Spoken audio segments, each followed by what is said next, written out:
ಎಲ್ಲರಿಗೂ ನಮಸ್ಕಾರ. ನಾನು ನಿಮ್ಮ ಮಿಡ್ಲ್ ಕ್ಲಾಸ್ ಶಿವ. ಇವತ್ತು ಕಿಚನ್ ಹತ್ರನೇ ಇದ್ದೀನಿ. ಯಾಕಂತಂದರೆ ಈಗ ಆಚೆ ಹೋಗೋಕ್ಕೆಲ್ಲ ಟೈಮ್ ಇರಲಿಲ್ಲ, ಬೇರೆ ವೀಡಿಯೋನೂ ಮಾಡೋಕ್ಕಾಗಿಲ್ಲ. ಹಾಗಾಗಿ ಚಟಾಪಟ ಅಂತೇಳಿ ಬೇಗ ಒಂದು ಈಗ ಕುಕ್ಕಿಂಗ್ ವೀಡಿಯೋ ಮಾಡೋಣ ಅಂತೇಳಿ. ಹೋದ ಸತಿ ಕುಕ್ಕಿಂಗ್ ವೀಡಿಯೋ ಮಾಡಿದ್ದೆ, ಎಲ್ಲ ನೋಡಿದರೆ. ಬಟ್ ಈ ಸತಿ ಬೇಗ ವೆಜ್ಜಿಂದ ಈ ಸತಿ ನಾನ್ ವೆಜ್ಜಿಗೆ ಶಿಫ್ಟ್ ಆಗಿದ್ದೀವಿ. ಕುಕ್ಕಿಂಗ್ ವೀಡಿಯೋದಲ್ಲಿ ಬ್ಯಾಚುಲರ್ಸ್ಗೆಲ್ಲ ಈಸಿ ಆಗಲಿ ಅಂಥೇಳಿ 10 ನಿಮಿಷದಲ್ಲಿ ಒಂದು ಚಿಕನ್ ಮಾಡೋದನ್ನ ತೋರಿಸ್ಕೊಡ್ತೀನಿ ನಾನು.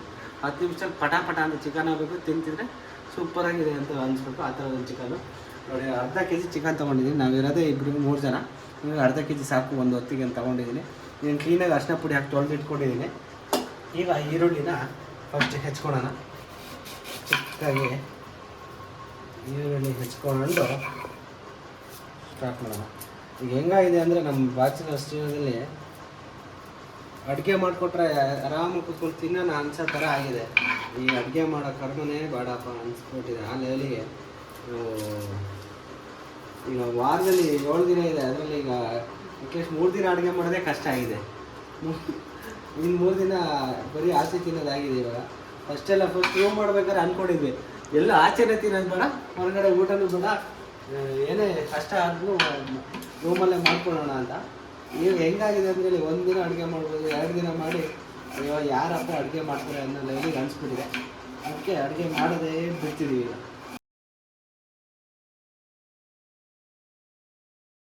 ಈಗ ಒಂದು ಈರುಳ್ಳಿ ನಾನು ಫುಲ್ ಕಟ್ ಮಾಡಿ ಇಟ್ಕೊಂಡಿದ್ದೀನಿ. 3 ಟೊಮೊಟೊ ತೊಗೊಂಡಿದ್ದೀನಿ. ಯಾಕಂದರೆ ಈಗ ಚೂರು ಗ್ರೇವಿ ಗಟ್ಟಿಯಾಗಲಿ ಅಂತ 3 ಟೊಮೊಟೊ ತೊಗೊಂಡಿದ್ದೀನಿ. ಇದನ್ನು ತೊಳೆದು ಇಟ್ಕೊಂಡಿದ್ದೆ, ಇನ್ನೊಂದ್ಸತಿ ತೊಳ್ಕೊಂಡು ಸ್ವಲ್ಪ ನೀಟಾಗಿ ಕಟ್ ಮಾಡ್ಕೊಳ್ಳೋಣ ಚಿಕ್ಕದಾಗಿ. ಅಡುಗೆ ಮಾಡೋದು ಒಂದು ಕಲಾತ್ಮಕ ಕುಸಿರಿ ಅಂತಾರಲ್ಲ, ಹಾಗೆ ಅಡುಗೆ ಮಾಡೋದನ್ನ ಕಲಿತಿದ್ರೆ ಬೇಕಾದ್ರೆ ಅಡುಗೆ ಮಾಡ್ಕೋಬೋದು. ಆದರೆ ನಾವು ದೊಡ್ಡ ಸೋಂಬೇರಿ ನನ್ನ ಮಕ್ಕಳಾಗಿರೋದ್ರಿಂದ ಅಡುಗೆ ಮಾಡ್ಕೊಳೋದು ಭಾಳ ಕಷ್ಟ ಆಗಿದೆ. ಈರುಳ್ಳಿ ಹೆಚ್ಚಿದ್ರೆ ಕಣ್ಣಲ್ಲಿ ನೀರು ಬರುತ್ತೆ, ಏನು ಮಾಡೋಕ್ಕಾಗುತ್ತೆ. ಬೇರೆ ಟೈಮಲ್ಲಿ ನೀರು ಬರುತ್ತೆ. ಇದು ಪರಿಸ್ಥಿತಿ ಒಂದು ಚಿಂತಾದ ನಾವೀಗ. ಕೆಲಸದವ್ರನ್ನ ಇಟ್ಕೊಳ್ಳೋಣ ಅಂತ ಅಂದರೆ ಕೆಲಸದವರು ಸಿಗಲ್ಲ. ಇವಾಗ ಭಾಳ ಕಾಸ್ಟ್ಲಿ ಆಗಿದೆ ದುನಿಯಾ. ಹಾಗಾಗಿ ಎಲ್ಲ ಪ್ರಯತ್ನಗಳನ್ನು ಮಾಡಿಬಿಟ್ಟಿದ್ದೀವಿ ನಾವು. ಹಾಗಾಗಿ ಕಷ್ಟ ಆದರೂ ಪರವಾಗಿಲ್ಲ, ಸುಖ ಆದರೂ ಪರವಾಗಿಲ್ಲ ಅಂತೇಳಿ ನಾವೇ ಆಗಿಂದ ಮಾಡ್ಕೊತೀವಿ. ಆ ಥರ ಪರಿಸ್ಥಿತಿ ಬಂದಿದೆ. ಓಕೆ, ಟೊಮೊಟೊ ಆಯಿತು. ಈಗ 1 2 3 4 5 ಹಸಿಮೆಣಸು ತೊಗೊಂಡಿದ್ದೀನಿ. ಆ್ಯಕ್ಚುಲಿ ಚಿಕನ್ ಮಾಡೋ ಐಡಿಯಾ ಇರಲಿಲ್ಲ, ಹಾಗಾಗಿ ರೂಮಲ್ಲೆಲ್ಲ ಐಟಮ್ ಇದೆ ಅಂತೇಳಿ ಹಾಗೆ ಬಂದೆ. ನೋಡಿದರೆ ಇಲ್ಲಿ ಶುಂಠಿ ಬೆಳ್ಳುಳ್ಳಿ ಪೇಸ್ಟ್ ಆಗಲಿ ಯಾವುದೂ ಇಲ್ಲ. ಹಾಗಾಗಿ ಇರೋ ಐಟಮಲ್ಲಿ ಮಾಡಬೇಕೀಗ. ಶುಂಠಿ ಬೆಳ್ಳುಳ್ಳಿ ಪೇಸ್ಟ್ ಏನು ನನ್ನ ಪ್ರಕಾರ ಹಿಂದಿನ ಕಾಲದಲ್ಲಿ ಶುಂಠಿ ಎಲ್ಲ ಬೆಳೆಸ್ತಿದ್ರು ಅನಿಸುತ್ತೆ. ಆದರೂ ಶುಂಠಿ ಎಲ್ಲ ಹಾಕಿ ಚಿಕನ್ ಮಾಡಬೇಕಂತ ಯಾರು ಹೇಳಿರಲ್ಲ. ನಾವು ಹೊಸದಾಗಿ ಟ್ರೈ ಮಾಡೋಣ, ಇರೋದ್ರಲ್ಲಿ ಮಾಡ್ಕೊಂಡು ತಿಂದರೆ ಅದೇ ಒಂದು ಇದಾಗಿದೆ. ನಾವು ಮನೇಲಿ ಅಡುಗೆ ಮಾಡಿದಾಗ 1000 ಕೊಂಕು ಹೇಳೋದು, ಅದು ಚೆನ್ನಾಗಿಲ್ಲ ಇದು ಚೆನ್ನಾಗಿಲ್ಲ ಅಂತ. ನಾವು ಮಾಡ್ಕೊಂಡು ತಿನ್ಬೇಕಾದ್ರೆ ಗೊತ್ತಾಗ್ತಿದೆ ಕಷ್ಟ ಇದೆ. ಹಂಗೆ ಸಪ್ಪೆ ಇದೆ, ಉಪ್ಪಿದೆ, ಖಾರ ಇದೆ. ನಮ್ಮ ರೂಮಲ್ಲಿ ಕೆಲವರು ಹೇಳ್ತಿರ್ತಾರೆ ಉಪ್ಪಿದೆ ಜಾಸ್ತಿ ಇದೆ, ಖಾರ ಇದೆ ಅಂತ. ಅವ್ರಿಗೆ ಏನು ಗೊತ್ತು. ಈಗ ಕಟ್ ಮಾಡ್ಕೊಂಡಿದ್ದಾಯ್ತು. ಈಗ ಡೈರೆಕ್ಟಾಗಿ ಸ್ಟವ್ ಹಚ್ಚೋಣ. ಏನಿಲ್ಲ ಜಾಸ್ತಿ ಏನು ತೊಗೊಂಡಿಲ್ಲ ನೋಡಿ. ಶುಂಠಿ ಬೆಳ್ಳುಳ್ಳಿ ಪೇಸ್ಟ್ ಇಲ್ಲ, ಶುಂಠಿನೂ ಬೆಳ್ಳುಳ್ಳಿನೂ ಖಾಲಿ ಆಗಿದೆ. ನಿಂಬೆಹಣ್ಣು ಬೇಕು, ಒಂದು ನಿಂಬೆಹಣ್ಣು ತೊಗೊಂಡಿದ್ದು. ಬೆಳ್ಳುಳ್ಳಿನೇ ಖಾಲಿ ಆಗಿರೋ ಕಾರಣ ಈ ಬೆಳ್ಳುಳ್ಳಿ ಹಾಕಿರೋ ನೀವು ನೋಡಿದ್ರೆ ಹೊಡೆದು ಬಿಡ್ತೀರಾ. ಸ್ಯಾರಿ ಬೇಡ, ಬೆಳ್ಳುಳ್ಳಿ ಬೇಡ, ಶುಂಠಿನೂ ಬೇಡ. ಜಾಸ್ತಿ ಐಟಮ್ ಇಲ್ಲ. ಟೊಮೊಟೊ, ಈರುಳ್ಳಿ, ಮೆಣಸಿನ್ಕಾಯಿ, ಒಂದು ನಿಂಬೆಹಣ್ಣು ತೊಗೊಂಡಿದ್ದೀನಿ. ಈಗ ಡೈರೆಕ್ಟಾಗಿ ಪಾತ್ರೆಗೆ ಎಣ್ಣೆ ಹಾಕ್ತಿದ್ದೀನಿ. ಸ್ವಲ್ಪ ಈರುಳ್ಳಿ ಫ್ರೈ ಆಗೋಷ್ಟು ಸ್ವಲ್ಪ ಎಣ್ಣೆ ಹಾಕಿದ್ದೀನಿ. ಎಣ್ಣೆ ಕಾದ್ಮೇಲೆ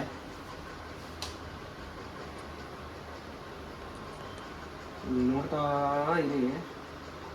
ಎಣ್ಣೆ ಕಾದಿದೆ. ನಾನು ಎಲ್ಲ ಅಡುಗೆಗೂ ಸಾಸಿವೆ ಹಾಕೋದೊಂದು ಅಭ್ಯಾಸ, ಹಾಗಾಗಿ ಚಿಕನ್ ಆದರೂ ಸಾಸಿವೆ ಹಾಕ್ತೀನಿ. ಸಾಸಿವೆ ಹಾಕಾಯ್ತು. ಈಗ ಕಟ್ ಮಾಡ್ಕೊಂಡಿರೋ ಈರುಳ್ಳಿನ ಹಾಕೋಣ. ಈರುಳ್ಳಿ, ಮೆಣಸಿನ್ಕಾಯಿ, ಈರುಳ್ಳಿ ಮೆಣಸಿನ್ಕಾಯಿ ಎರಡನ್ನೂ ಹಾಕೊತಿದ್ದೀನಿ. ಯಾಕಂದರೆ ಅವೆರಡು ಸ್ವಲ್ಪ ಬ್ರೌನ್ ಕಲರ್ ಬರೋ ಥರ ಫ್ರೈ ಮಾಡಿಕೊಂಡ್ರೆ ಆಯಿತು. 10 ನಿಮಿಷದಲ್ಲಿ ಚಿಕನ್ ಹಾಕಬೇಕು ಪಟ ಅಂತ. ಈರುಳ್ಳಿ ಬೆಂದಿದೆ. ಈಗ ಕಟ್ ಮಾಡ್ಕೊಂಡಿರೋ ಟೊಮೊಟೊನ ಹಾಕೋಣ. ಶುಂಠಿ ಬೆಳ್ಳುಳ್ಳಿ ಪೇಸ್ಟ್ ಇದ್ದರೆ ಈಗ ಹಾಕ್ಬಿಟ್ಟು ಫ್ರೈ ಮಾಡ್ಬೋದಿತ್ತು, ಬಟ್ ಶುಂಠಿ ಬೆಳ್ಳುಳ್ಳಿ ಪೇಸ್ಟ್ ಇಲ್ಲ, ಹೋಗಿ ಪರವಾಗಿಲ್ಲ. ಸ್ವಲ್ಪ ಅರಿಶಿನ ಹಾಕ್ಕೊಂಡು ಫ್ರೈ ಮಾಡೋಣ. ಇದು ನಿಮ್ಮ ಅಡುಗೆ ಹೆಂಗಿದೆ ಅಂದರೆ ಹೊರಗಡೆ ಎಲ್ಲ ಹಾರಾರು ಬರ್ತೀವಿ. ಸೊ ನಾವು ಗಂಡಸಾಗಿ ಇಷ್ಟು ಅಡುಗೆ ಮಾಡ್ತೀವಲ್ಲ, ಗ್ರೇಟ್. ಈರುಳ್ಳಿ ಬೆಂದಿದೆ. ಇವಾಗ ಏನು ಮಾಡ್ತೀವಿ ಅಂದರೆ ಡೈರೆಕ್ಟಾಗಿ ಚಿಕನ್ ಹಾಕ್ತಾಯಿದ್ದೀನಿ. ಅರ್ಧ ಕೆಜಿ ಏನು ಚಿಕನ್ ತೊಗೊಂಡಿದ್ದು ಅದನ್ನು ಹಾಕ್ತಾಯಿದ್ದೀನಿ. ಹಾಕ್ಬಿಟ್ಟು ಏನಿಲ್ಲ, 2 ರೌಂಡ್ ಹಿಂಗೆ ತಿರುಗಿಸ್ಬಿಟ್ರೆ, 2 ರೌಂಡ್ ಹಿಂಗೆ ತಿರುಗಿಸೋದು, ಫುಲ್ಲು ಎಲ್ಲ ಮಸಾಲೆ ಎಲ್ಲ ಮಿಕ್ಸ್ ಆಗೋ ಥರ ತಿರುಗಿಸಾದ್ಮೇಲೆ ಸ್ವಲ್ಪ ಉಪ್ಪು ಹಾಕ್ತೀನಿ. ಸ್ವಲ್ಪ ಉಪ್ಪು ಹಾಕಿ, ರುಚಿಗೆ ತಕ್ಕಷ್ಟು ಉಪ್ಪು ಹಾಕಿ. ನಾವು ರುಚಿಗಿಂತ ಜಾಸ್ತಿ ಉಪ್ಪು ಹಾಕ್ತೀವಿ ಯಾವಾಗಲೂ. ಗ್ರೇವಿ ಬೇಕಾಗಿರೋದ್ರಿಂದ ಸ್ವಲ್ಪ ನೀರು ಹಾಕೋಣ. ನೋಡಿ ನೀರು ಹಾಕೊಂತ ಇದ್ದೀನಿ ಸ್ವಲ್ಪ, ಯಾಕಂದರೆ ಗ್ರೇವಿ ಜಾಸ್ತಿ ಬೇಕಲ್ಲ, ಬೇಯಿಸ್ಕೋಬೋದು. ಇವಾಗ ಏನು ಮಾಡಬೇಕು ಅಂದರೆ ಡೈರೆಕ್ಟಾಗಿ ಮುಚ್ಚಿಡೋಣ. ಈಗ ಬೇಯಲಿ, ಬೆಂದಾದ್ಮೇಲೆ ನೆಕ್ಸ್ಟ್ ನಾನು ತೋರಿಸ್ತೀನಿ ಏನು ಮಾಡಬೇಕಂತ. ಈಗ ಅಟ್ಲೀಸ್ಟ್ ಒಂದು 10 ನಿಮಿಷ ಬೇಯಲಿ. ಬೆಂದಾದ ತಕ್ಷಣ ಏನಿಲ್ಲ, ಅದಾದಮೇಲೆ ಜಾಸ್ತಿ ಪ್ರೋಸೆಸ್ ಇಲ್ಲ, ಅದಾದರೆ ತಿನ್ನೋದು ಅಷ್ಟೇ. ನೆಕ್ಸ್ಟ್ ಸಿಗ್ತೀನಿ, ಬೇಯ ತನಕ ನೋಡೋಣ ಬನ್ನಿ. ನೋಡಿ ಚಿಕನ್ ಬೇಯ್ತಾ ಇದೆ, ಈಗ ಕುದೀತಿದೆ ನೋಡಿ ಒಳಗಡೆಯಿಂದ. ನಾವು ಒಂದು ಅಟ್ಲೀಸ್ಟ್ ಒಂದು 2 ನಿಮಿಷಕ್ಕೆ ಒಂದ್ಸತಿ ಹಿಂಗೆ ತೆಗೆದ್ಬಿಟ್ಟು ತಳೆ ಹಿಡಿಬಾರ್ದು ಅಂತೇಳಿ ತಿರುಗಿಸ್ತಾ ಇರಬೇಕು, ಇಲ್ಲಾಂದರೆ ಅಡಿಗಡೆ ತಲೆ ಹಿಡ್ಕೊಳುತ್ತೆ. ಹಾಗಾಗಿ ಚಿಕನ್ ಬೇಯ್ತಾ ಇದೆ, ಬೆಂದಿದೆ ಅಂತ ನೋಡಬೇಕು.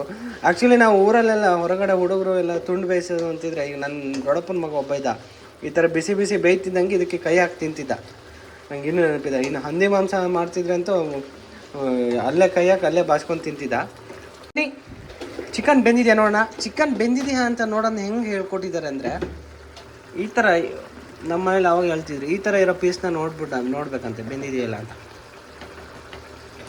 ಹಂಗಾಗಿ ಚಿಕನ್ ಬೆಂದಿದೆಯಲ್ಲ ಅಂತ ನೋಡೋಣ. ಬೆಂದಿದೆ. ಈಗ ಚೂರು ತಿಂದ್ಬಿಟ್ಟು ನೋಡೋಣ ಹೆಂಗಿದೆ ಅಂತ. ಚಿಕನ್ ಆಲ್ಮೋಸ್ಟ್ ಬಂದಿದೆ. ಚಿಕನ್ ಬೇಯೋದಕ್ಕಿಂತ ಮುಂಚೆ ಖಾರ ಹಾಕಿದರೆ ಬೇಯಲ್ಲ ಚಿಕನ್. ಹಂಗಾಗಿ ಚಿಕನ್ ಬೆಂದಮೇಲೆ ಯಾವುದೇ ಚಿಕನ್ ಅಂತಲ್ಲ, ಯಾವುದೇ ನಾನ್ ವೆಜ್ ಆದ್ರೂ ಬೆಂದಮೇಲೆ ಖಾರ ಹಾಕಿದ್ರೆ ಅದು ಖಾರ ಹಿಡಿಯುತ್ತೆ, ಟೇಸ್ಟ್ ಚೆನ್ನಾಗಿರುತ್ತೆ. ಈಗ ಅದಕ್ಕಿಂತ ಮುಂಚೆ ಹಾಕಿದ್ರೆ ಚೆನ್ನಾಗಿರಲ್ಲ. ಆದ್ರೆ ಉಪ್ಪು ಮಾಂಸ ತಿನ್ನೋ ಮಜಾನೇ ಬೇರೆ. ಈಗ ತಿಂತ ಹೋದರೆ ಇರೋದು ಪೂರ್ತಿ ಖಾಲಿ ಆಗುತ್ತೆ, ಹಂಗಾಗಿ ಬೇಡ. ಓಕೆ, ಮತ್ತೆ ಚಿಕನ್ ಬೆಂದಿದೆ. ಈಗ ಏನಿಲ್ಲ, ಇದಕ್ಕೆ ಜಸ್ಟ್ ಖಾರ ಪುಡಿ, ಧನಿಯಾ ಪುಡಿ 2 ಹಾಕ್ಬೇಕು. ಖಾರ ಪುಡಿ ಸ್ವಲ್ಪ ಹಾಕೋಣ. ಖಾರ ಜಾಸ್ತಿ ಇದು MTR ಖಾರದ ಪುಡಿ ಸ್ವಲ್ಪ ಜಾಸ್ತಿ ಇದೆ, ಹಂಗಾಗಿ ಸ್ವಲ್ಪ ಹಾಕೊಳ್ತೀನಿ. ಅರ್ಧ ಕೆಜಿನ ಸ್ವಲ್ಪ ಖಾರ ಪುಡಿ ಹಾಕಿದ್ದೀನಿ. ಎಷ್ಟು ಪ್ರಮಾಣದಲ್ಲಿ ಖಾರ ಪುಡಿ ಹಾಕಿದ್ದೀವಿ ಅಷ್ಟೇ ಪ್ರಮಾಣದಲ್ಲಿ ಧನಿಯಾ ಪುಡಿನ ಹಾಕೋದು. ಈಗ ಧನಿಯಾ ಪುಡಿ, ಆಮೇಲೆ ಒಂದು ಪ್ಯಾಕ್ ಚಿಕನ್ ಮಸಾಲ ತಂದಿದ್ದೀನಿ. ಅಡ್ವರ್ಟೈಸ್ಮೆಂಟ್ ಎಲ್ಲ ಮಾಡಲ್ಲ ನಾನು, ಯಾಕಂದರೆ ನಂದು ಅಷ್ಟು ದೊಡ್ಡ ಯೂಟ್ಯೂಬ್ ಚಾನಲ್ ಅಲ್ಲ ಅಡ್ವರ್ಟೈಸ್ಮೆಂಟ್ ಮಾಡೋಷ್ಟು.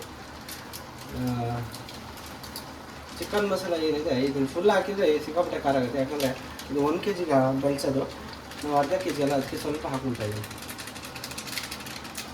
ಅರ್ಧದಷ್ಟು ಹಾಕಿದ್ದೀನಿ. ಇವಾಗ ಏನಿಲ್ಲ, ಮಿಕ್ಸ್ ಮಾಡುತ್ತಿದ್ರೆ ನೋಡಿ ಕ್ಲೀನಾಗಿ ಮಿಕ್ಸ್ ಮಾಡಬೇಕು. ಮಿಕ್ಸ್ ಮಾಡಿ ಖಾರ ಇದೇನು ಈಗ ಖಾರ ಧನಿಯಾ ಪುಡಿ ಚಿಕನ್ ಮಸಾಲ ಹಾಕಿದ್ದೀವಲ್ಲ, ಇದು ಚಿಕನ್ ಕ್ಲೀನಾಗಿ ಹಿಡಿಯೋಕ್ಕೆ ಒಂದು 2 ನಿಮಿಷ ಬಿಟ್ಟರೆ ಆಯಿತು. ಬಿಟ್ಟು ಕೊತ್ತಂಬರಿ ಸೊಪ್ಪಿಲ್ಲ, ಕೊತ್ತಂಬರಿ ಸೊಪ್ಪಿದ್ದರೆ ಕೊತ್ತಂಬರಿ ಸೊಪ್ಪು ಹಾಕ್ಬೋದಿತ್ತು. ಈಗ ಒಂಚೂರು ಉಪ್ಪು ಖಾರ ನೋಡೋಣ. ಇವಾಗ ಹೆಂಗಿದ್ರೆ ಹಾಕಿದ್ವಲ್ಲ, ಉಪ್ಪು ಖಾರ ನೋಡೋ ಸಮಯ.